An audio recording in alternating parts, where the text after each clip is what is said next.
Recording in progress.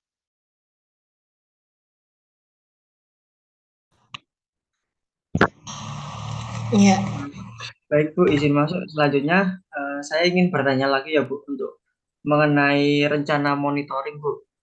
Nah di Mm-mm. sana tadi kan durasi terapinya 45 menit ya Bu. Iya. Nah, setelah dilakukan terapi itu kan Ibu mengisi kayak apa ada form evaluasinya gitu ya Bu. Enggak, kita nulis di sini Mas. Jadi kalau kalau observasi ya. Kalau observasi mereka harus orang tua ngisi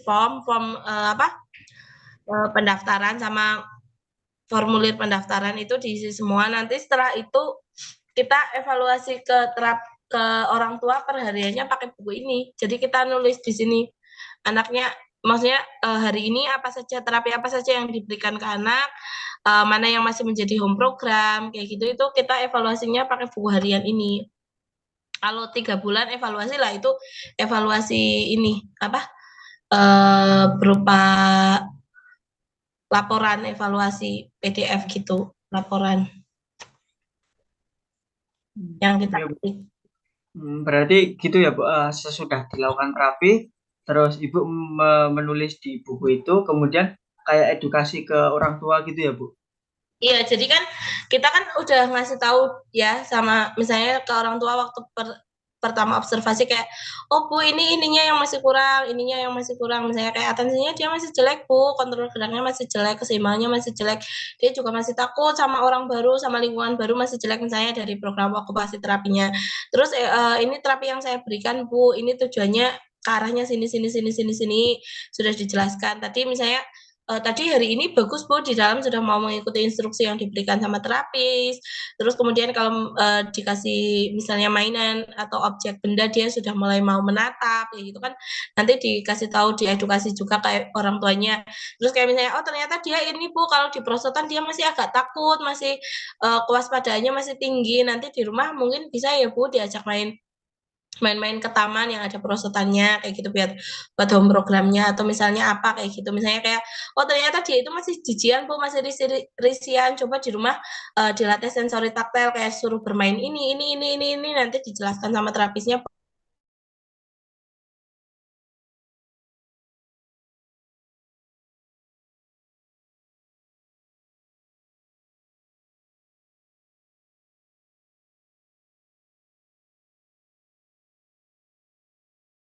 dilakukan, mana yang menjadi kendala ibu, kayak misalnya ternyata ibunya itu nggak mudeng sama yang kita maksud, kayak kan kadang orang tua, maksudnya orang awam ya, nggak ngerti, maksudnya kita sudah membahasakan dengan bahasa yang mudah dipahami tapi ternyata belum mudeng maksudnya gimana. Nah itu nanti kita biasanya mencontohkan, gini loh Bu kayak caranya seperti ini kayak gitu. Terus nanti kita ngasih orang tua harus ngasih review ke kita, kayak misalnya oh ternyata di rumah itu Mbak masih sulit banget, apa-apa itu masih masuk mulut semuanya, kayak misalnya dikasih mainan itu apa-apa masih masuk mulut, itu gimana ya Mbak cara melatihnya kayak gitu kan.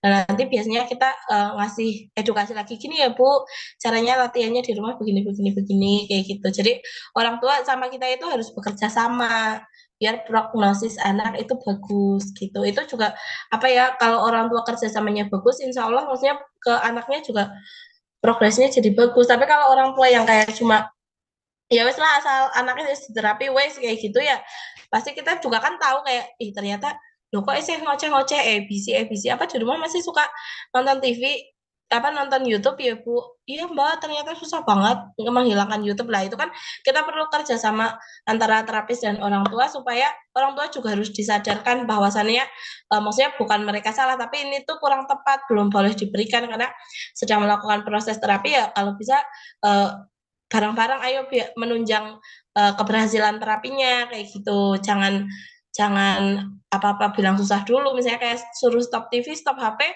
susah Bu karena anaknya ngamuk di rumah nggak bisa kayak gitu kan. Kita harus ya ayo Bu,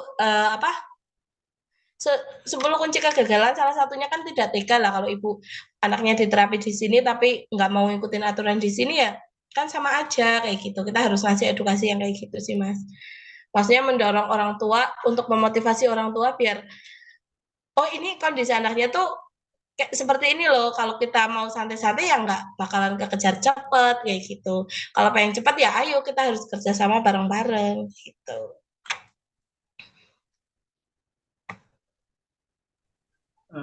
Baik Bu, selanjutnya ini kan Ibu di sini sebagai pemilik klinik ya Bu. Apakah Iya. Ibu itu setiap harinya itu apakah mengadakan evaluasi terhadap tentang mungkin kinerja karyawannya, terus kayak apa mungkin mengecek-ngecek barang-barangnya, oh ini udah ada yang rusak, ini perlu diganti seperti itu Bu. Kira-kira Iyalah apakah pasti. ada? Ya, saya terjun langsung karena kan saya juga menerapi juga ya Mas. Jadi saya tahu kayak misalnya belum 45 menit kok udah dikeluarin tadi kenapa kayak gitu. Misalnya kan kadang ada karyawan yang anaknya nangis terus tiba-tiba baru 40 menit atau baru 35 menit anaknya udah dikeluarin. Kenapa kayak gitu. Pasti saya tanyain. Maksudnya kan itu menjadi apa tanggung jawab saya juga ya kayak loh kok baru 40 menit udah dikeluarin kenapa pasti mereka menjelaskan ternyata oh anu itu mbak tadi anaknya minta pipis tapi nanggung kalau mau dimasukin lagi tinggal 5 menit jadinya saya langsung evaluasi aja kayak gitu. Terus kalau misalnya ada pasien yang komplain, kadang di okupasi terapi karena pasiennya sangat aktif, misalnya di papan titian dia jatuh kayak gitu kan orang tuanya pasti nge-WA saya ya, "Bu Menteri tadi, maaf anak saya terapi sama Bu ini jatuh," kayak gitu. Nah lain kali lebih hati-hati ya, kan karena saya nggak monitoring nggak monitoring, kinerja mereka langsung ya, karena saya juga ada pasien, biasanya kan orang tua komplainnya kan lewat WA ke saya, pasti nanti saya sampaikan kalau megang pasien tuh yang hati-hati, kalau misalnya pasiennya masih aktif itu didampingin, jangan jangan maksudnya, kalau kecuali kalau pasien memang sudah lama di sini biasanya kan progresnya udah lebih bagus, kita bisa menginstruksi aja tanpa didampingi mereka udah paham. Nah itu mungkin kalau misalnya mau ibaratnya mau santai nggak masalah, tapi kalau misalnya pasien baru masih aktifnya luar biasa, hati-hati. Karena di sini kan maksudnya kayak bahan materialnya kan kayu ya, kayak papan titian itu kan materialnya kan kayu. Takutnya kalau misalnya ya itu kayak misalnya pasiennya jatuh kan jadi cedera kan saya yang nggak enak dengan walaupun itu kan maksudnya masih apa ya masih umum lah ya.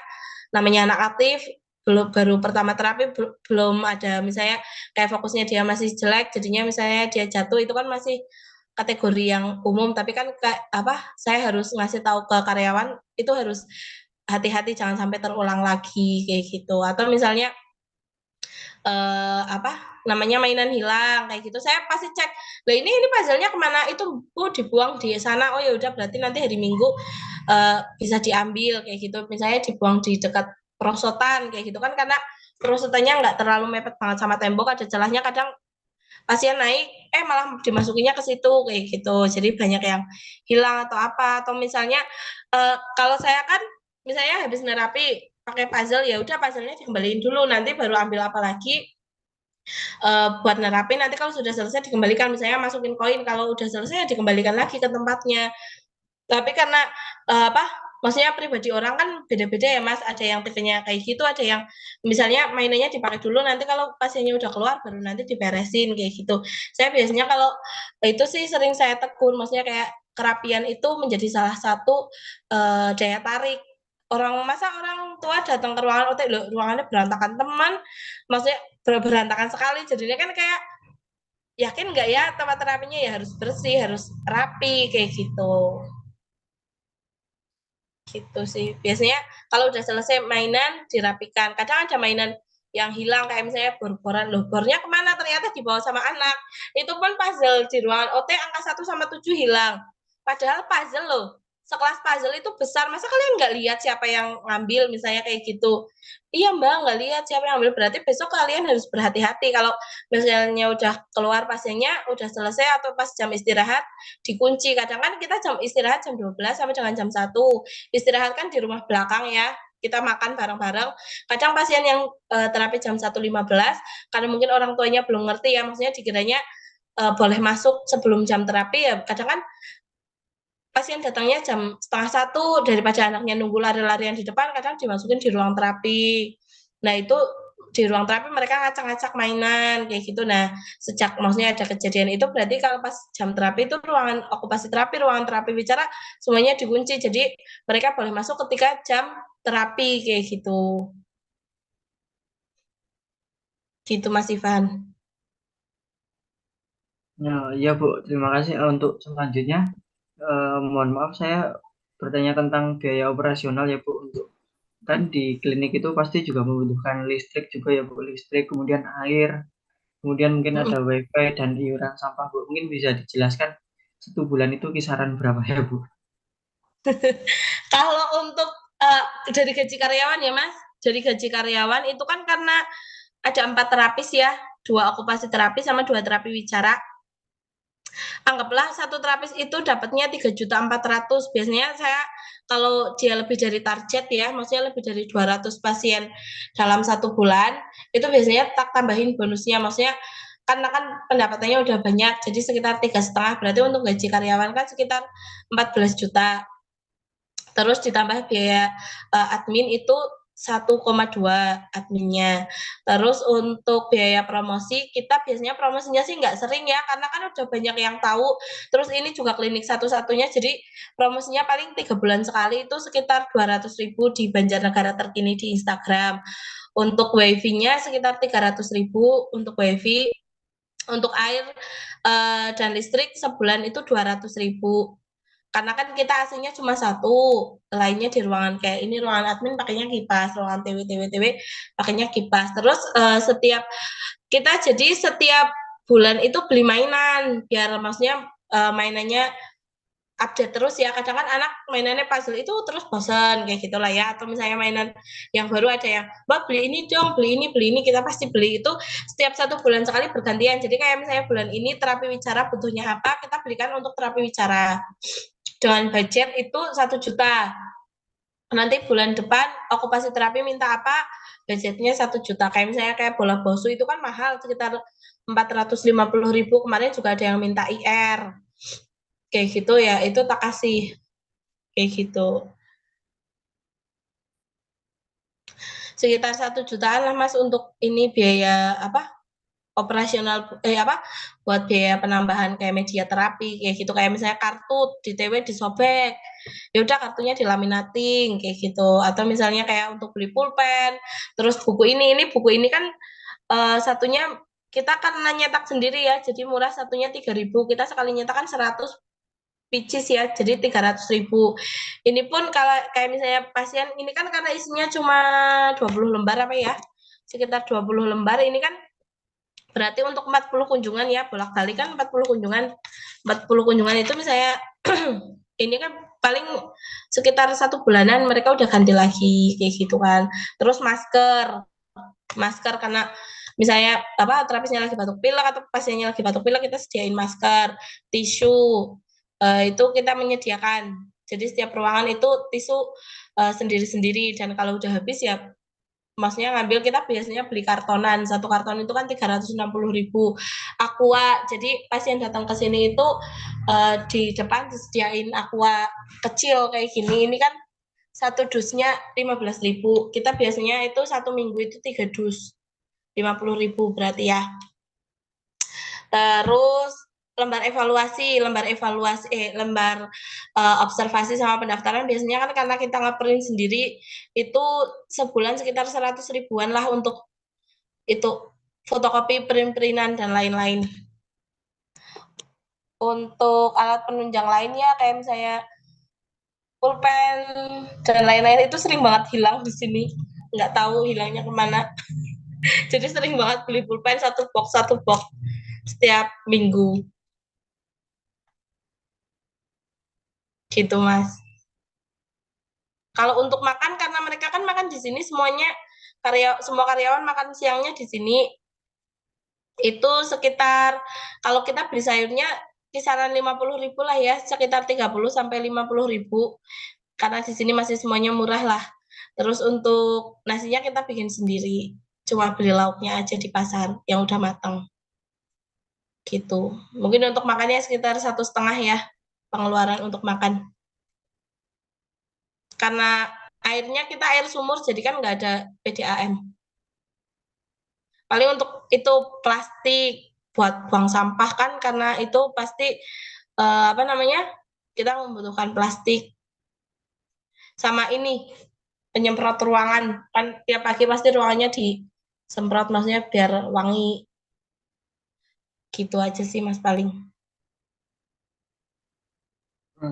Baik Bu, selanjutnya saya izin bertanya kalau semisal waktu proses terapi kita megang anak langsung itu dari terapisnya itu memakai APD apa enggak ya Bu kira-kira?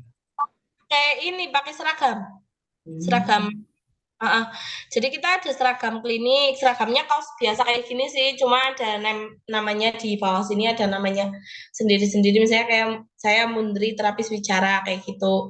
Terus di belakang itu ada ininya kita yang kayak saatnya ini loh, saatnya untuk bersinar, tumbuh aktif, sehat ceria kayak gitu. Kayak gitu. Biasanya pakai itu sendiri sih, pakai baju, kaos, sama celana. Ya biasanya sih ada yang pakai celana, kalau Mbak Rusma dia pakai rok, nggak masalah sih, nggak apa-apa. Paling ini hand sanitizer setiap habis pegang pasien pasti kita kan pakai hand sanitizer ya buat pasien berikutnya kayak gitu. Terus kayak misalnya terapi bicara itu kan ngoral motor ya, ngoral motor biasanya kita pakai itu sarung tangan. Paling itu sih sampah medisnya paling sarung tangan, tisu gitu. Kita nggak pakai APD Mas di sini, maksudnya karena ya pasiennya oke sih ya, maksudnya pasiennya kan kayak apa ya cuma gangguan tumbuh kembang aja kan, nggak yang menular kayak gitu. Kecuali kalau misalnya pasien CP yang virusnya masih aktif, nah biasanya kita pakai APD kayak gitu, pakai apa masker, apa namanya, pakai face shield sama pakai apa sarung tangan kalau pas lagi ngoral motor. Tapi kalau untuk kasus-kasus biasa kayak cuma anaknya speech delay apa ya kita biasanya biasa aja ngoral motornya.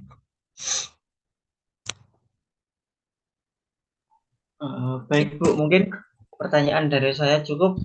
Untuk teman-teman mungkin apakah ada pertanyaan lain?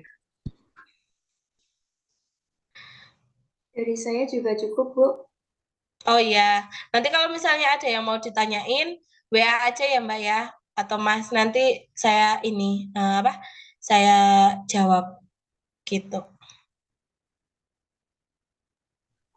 Baik Bu, ini sebelum kita akhiri, ini kita mau minta dokumentasi Bu untuk foto bersama terlebih dahulu Bu. Oh iya, boleh. Gini mungkin ya Mas saya biar Ya boleh kelihatan Bu. di bawah. Bagus. Ya.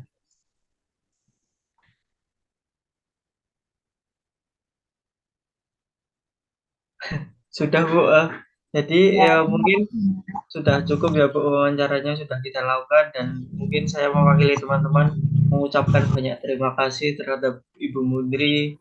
Semoga kliniknya semakin berkembang dan juga semakin Amin. laris terus ya Bu. Mungkin Ya, amin. teman-teman ada tambahan lain, kalau nggak ada bisa kita akhiri.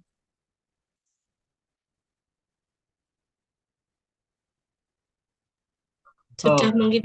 kayaknya sudah cukup ya Bu. Jadi nanti kalau ada mungkin pertanyaan yang lain mungkin bisa saya japri aja ya Bu ke nomor jenengan langsung. Iya, saya juga mohon maaf ya Mas kalau misalnya ada kesalahan dalam kata dan pengucapan. Mudah-mudahan lancar ujiannya dan semuanya. D3 Ya, atau Bu. D4 kan? D4 Bu, ini satu kelas D4 semua. Oh, D4 ya. Adik saya D3. Semester 4 sekarang. Ihun Bu, terima kasih banyak ya Bu. Terima kasih ya. Makasih Sudah Bu. berkenan. Assalamualaikum. Waalaikumsalam warahmatullahi wabarakatuh. Terima kasih, Bu. Makasih, Terima kasih, Bu. Saya ya Bu. Oke, terima kasih Mas.